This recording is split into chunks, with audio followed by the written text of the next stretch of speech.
महंगा है कि क्या बताऊं। मैं तो तरस ही जाती हूँ घी खाने के लिए। नीरू की माँ को ये सुनकर बहुत दुख होता है। मेरी बेटी को घी नसीब नहीं हो रहा है और ये बहू यहाँ बैठकर घी में शक्कर डाल रही है।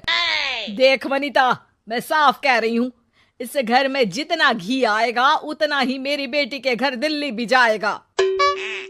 अरे ये क्या बात होती माँ जी?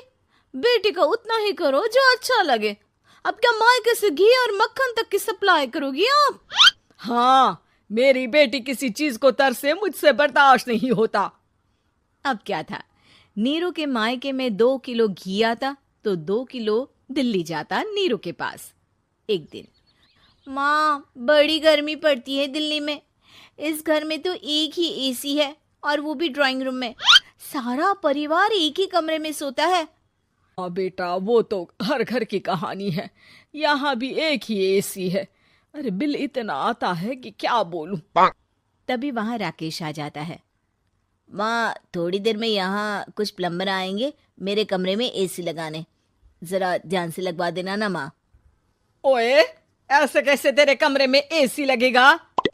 हाँ राकेश, एक बार बात तो कर लेता।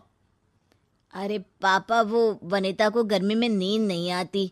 ड्राइंग रूम में सबके साथ सोने में वो अनकंफर्टेबल है, इसलिए। अरे पूरे परिवार के साथ वहां तेरी बहन नीरू भी तो सोती है। वो नहीं हो रही क्या अनकंफर्टेबल? समझ रहा है ना? अगर एसी लगेगा तो एक दिल्ली में तेरी बहन के कमरे में भी लगेगा, तभी तू लगा सकेगा। राकेश वनिता को सारी बात बताता है। वनिता करती भी क्या, मन मार कर बैठ जाती है। माँ ये लोग ठीक नहीं है, क्या करूं मैं? अरे बेटी, यहाँ आ जा, तू यहाँ आकर रह ले। अरे छोड़ दे ऐसे पति को। कैसे छोड़ दूं माँ? समाज क्या कहेगा, लोग क्या कहेंगे? वैसे भी मेरा एक बेटा है मयंक। अरे हटा बेटा, तेरी उम्र ही क्या है? इतनी परेशान रहेगी तो काम कैसे चलेगा? खैर, बात आई गई हो जाती है। माँ को लगता है कि नीरू ठीक है, तो वहीं नीरू के मन में एक ही लाइन चल रही होती है, यहाँ आजा। माँ ने तो बोल ही दिया है कि यहाँ आजा। बस मयंक थोड़ा सा बड़ा हो जाए, इन गरीबों को छोड़कर मैं वापस माँ के पास ही चली जाऊंगी।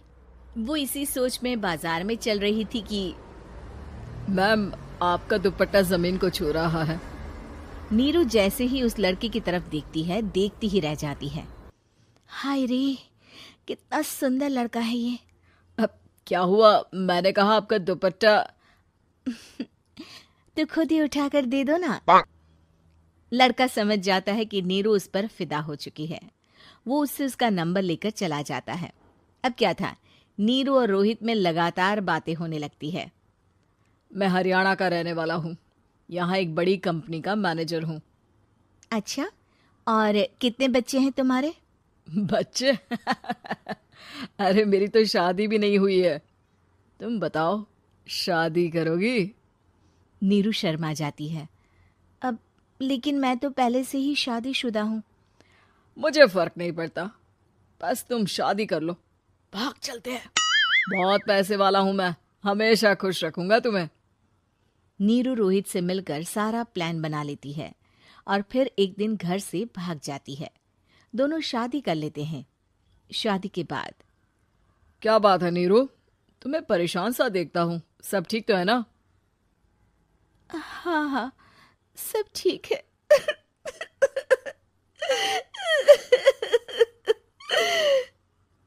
ये कहते कहते ही वो रोने लगती है। अरे क्या हो गया, रो क्यों रही हो? मैंने तुमसे एक बात छुपाई है और वही बात अब मुझे परेशान कर रही है। रोहित, मेरा एक बेटा भी है, उसका नाम मयंक है। क्या बात कर रही हो? ये तुमने मुझे पहले क्यों नहीं बताया? देखो नीरू, मेरी माँ को मैंने ये नहीं बताया है कि तुम शादीशुदा हो। बच्चा मैं मैनेज नहीं कर पाऊंगा। नीरू को समझ में नहीं आता कि वो क्या करे। तुम उस बच्चे को अपनी माँ को क्यों नहीं दे देती? नीरू चुपके से माँ को फोन करती है।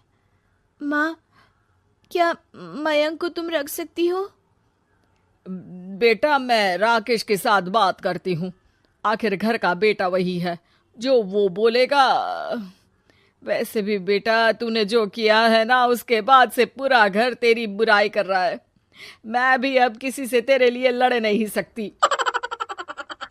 राकेश बेटा, नीरू ने तो जो किया बहुत ही बुरा किया, लेकिन मैं सोच रही थी कि क्यों ना मयंक को हम यहाँ ले आए। तभी वनीता बोल पड़ती है, वाह जी, ऐसे कैसे यहाँ ले आए?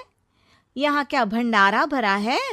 और जिस बच्चे की माँ ने नहीं सोचा, उसके लिए हम क्यों सोचे?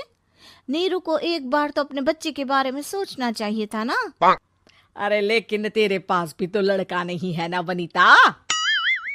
माँ, वनीता ठीक बोल रही है। कल को वो बड़ा होकर इसी घर का हिस्सा मांगेगा तो हम क्या करेंगे? माँ कहती भी तो क्या, वो चुप रह जाती है। वहीं नीरू का पहला पति कहता है, माँ, अगर आज भी वो वापस आ जाए तो मैं उसे माफ कर दूंगा। बेटा, गरीबी चीज ही ऐसी है, क्या करेगा? तू तो अब मयंक का सोच।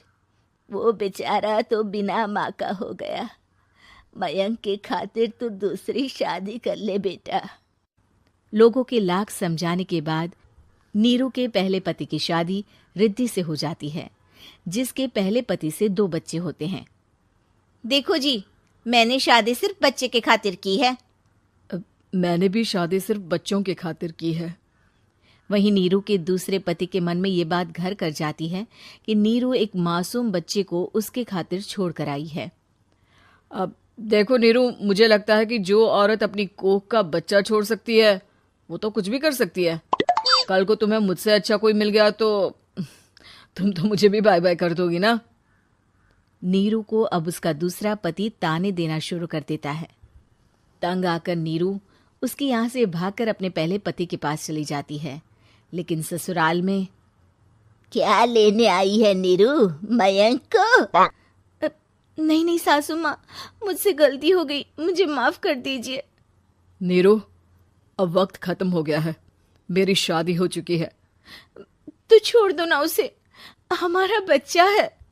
मैं आपको अपनी माँ नहीं मानता, मेरी नहीं मान तो बात अच्छी है। नीरू मयंक की बात सुनकर समझ जाती है कि उसके पास अब ना आसमान रहा ना ही जमीन।